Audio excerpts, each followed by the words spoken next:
Hello বন্ধুরা, good afternoon. আজকে লাঞ্চে কী আছে দেখো।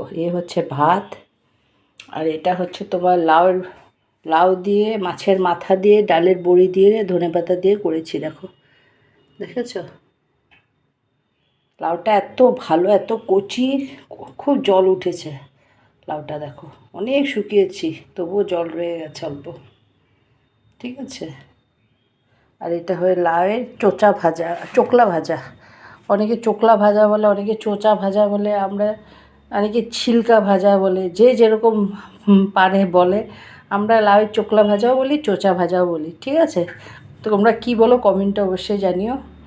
আর এটা কালো জিরা সম্বার দিয়ে, হলুদ, নুন আর লঙ্কাও দিয়েছিল, শুকনো লঙ্কা। ঠিক আছে। আর এটা হচ্ছে মাছ করেছি, কাঁচা লঙ্কার পেঁয়াজ বাটা, পেঁয়াজ ভেজে দিয়েছি, আর হলুদ, নুন, সামান্য লঙ্কা গুঁড়ো দিয়েছি, নামানোর আগে ধনেপাতা দিয়েছি। সিম্পল আজকে লাঞ্চ। আমার এই ছোট্ট সিম্পল লাঞ্চের ভিডিওটা যদি একটু ভালো লেগে থাকে, প্লিজ চ্যানেলটাকে একটু ফলো করে দিও, একটা লাইক দিও, একটু কমেন্ট করো। যারা ইউটিউব থেকে দেখছো, আমার চ্যানেলটাকে সাবস্ক্রাইব করে দিও। টাটা বন্ধুরা, সবাই ভালো থেকো, সুস্থ থেকো, আর দুপুরটা খুব ভালোভাবে কাটো। ঠিক আছে, টাটা।